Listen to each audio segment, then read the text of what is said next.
मित्रांनो याच्यासाठी आपल्याला गुगल प्ले स्टोरवरून ई पीक पाहणीचं ऍप्लिकेशन घ्यायचे. मोबाईलमध्ये जर जुनं ऍप्लिकेशन असेल तर अपडेट करा किंवा ते ऍप्लिकेशन डायरेक्टली डिलीट करून नव्यानं ऍप्लिकेशन इन्स्टॉल करा.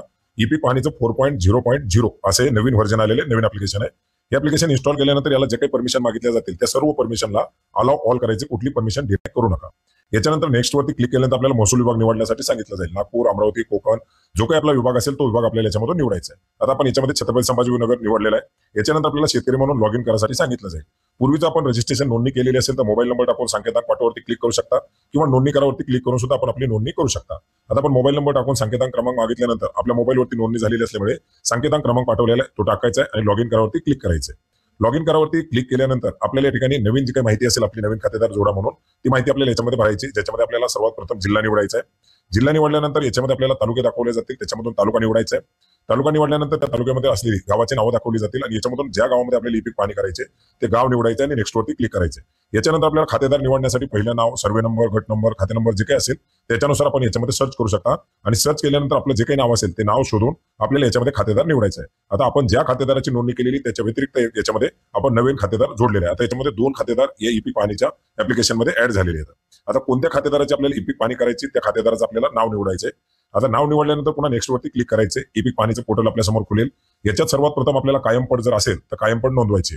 कायमपडीमध्ये काय तुम्हाला विहीर, बोर, चराईपड जे काही कायमपड असेल ते नोंदवायचे. खाते नंबर टाकायचा आहे, सर्वे नंबर ज्या सर्वे नंबरची ई पीक पाहणी करायची आहे तो टाकायचा आहे. याच्यामध्ये आपल्याला काय नोंदवायचे, कायमपड नोंदवायचे की चालूपड नोंदवायचे ते आपल्याला त्या ठिकाणी टाकायचे. कायमपड असेल तर कशा प्रकारची कायमपड आहे आपल्याकडे ते सर्व आपल्याला या ठिकाणी द्यायचे. विहिरीचे, बोरचे किंवा दुसऱ्या काही कारणास्तव आपली शेततळ्याची वगैरे पड असेल ते आपल्याला नोंदवायचे आणि याच्यामधून नोंदवलेली जी काही पड असेल ते आपल्याला सातबाऱ्याला विहीर वगैरे म्हणून लागणार आहे. किती गुंठा आहे ते आपल्याला या ठिकाणी द्यायचे. 0.01 1 गुंठा, 0.10 असेल तर 10 गुंठा, 0.05 असेल तर 5 गुंठा. अशा प्रकारे टाकून नेक्स्ट वरती क्लिक करायचे. फोटो काढण्यासाठी आपल्याला पुढे दाखवलं जाईल आपण त्या ठिकाणापासून किती दूर आहात हे आपल्याला अंतर या ठिकाणी दाखवलं जाणार आहे, नकाशा दाखवला जाणार आहे. नेक्स्ट वरती क्लिक करायचं. आपल्याला फोटो काढण्यासाठी जे ऑप्शन येईल आपलं अंतर त्या ठिकाणी किती लांब आहे हे दाखवलं जाईल. त्याला ठीक आहे वरती क्लिक करायचे आणि एक फोटो आपल्याला त्या आपल्या कायमपडीचा घ्यायचा. आता बोर असेल तर बोर, विहीर असेल तर विहीर किंवा शेततळ असेल तर शेततळ, जे काही बाब असेल ती बाब आपल्याला याच्यामध्ये जोडायचे. त्याच्यानंतर पुन्हा आणखी दुसरा एक फोटो घेण्यासाठी सांगितलेलं आहे, त्याला नेक्स्ट करायचे.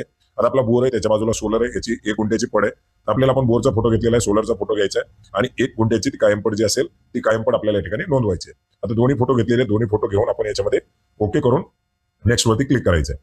नेक्स्ट वरती राईट टिक वरती क्लिक केल्यानंतर आपल्याला ही जी काही माहिती आहे ती माहिती दाखवली जाईल. आपण कशाची नोंद करतो याच्या खाली स्वयं घोषणा दिलेली आहे, त्याला टिक करायचे आणि पुढे जावरती क्लिक करायचे. ही कायमपड आपली या ठिकाणी नोंदवली गेलेली आहे, माहिती आपली सेव्ह झालेली आहे. याच्या व्यतिरिक्त काही कायमपड नोंदवायची असेल तर नोंदवू शकता. आता याच्या व्यतिरिक्त दुसरी एक महत्त्वाची माहिती आपल्याला ई पीक पाहणी करताना जोडायची ती म्हणजे बांधावरची झाडं.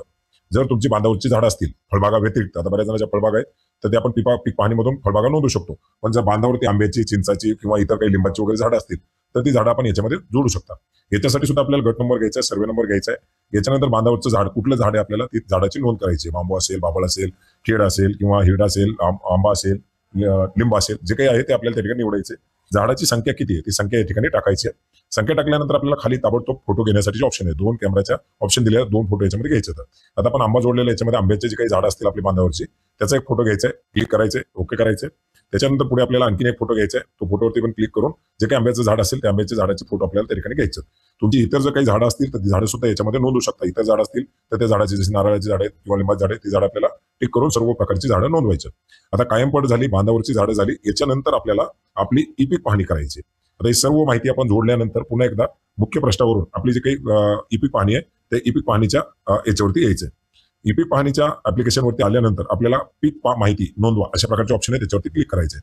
पीक माहिती नोंदवरती क्लिक केल्यानंतर आपल्याला पुन्हा एकदा इथं खाते नंबर निवडण्यासाठी सांगितलं जाईल. ज्या खाते नंबरची आपल्याला ई पीक पाहणी करायची ते खाते नंबर निवडायचा आहे.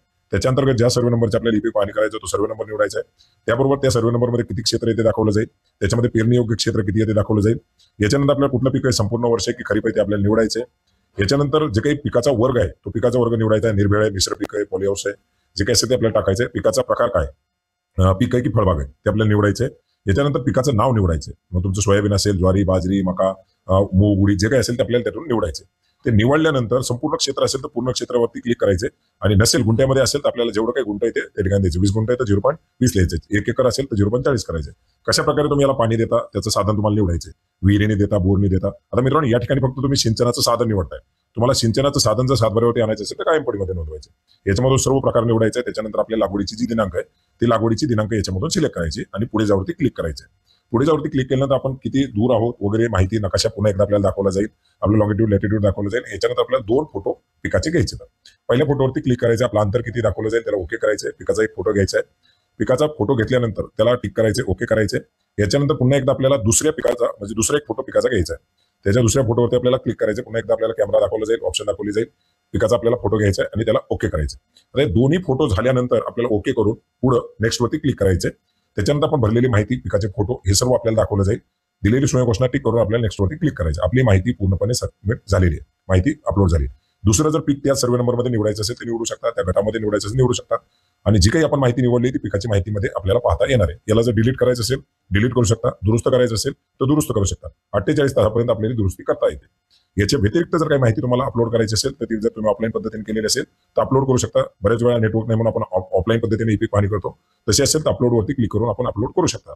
याच्या व्यतिरिक्त जर समजा दुसऱ्या खातेदाराच्या एकाच ऍप्लिकेशन मधून आपण एकापेक्षा जास्त खातेदाराची माहिती निवडू शकता. तर खातेदार दुसरा निवडून सुद्धा सेम सांगितलेल्या पद्धतीने आपण याच्यामध्ये पिकाची नोंद, आपल्या झाडाची नोंद, कायम पडीची नोंद करू शकतो.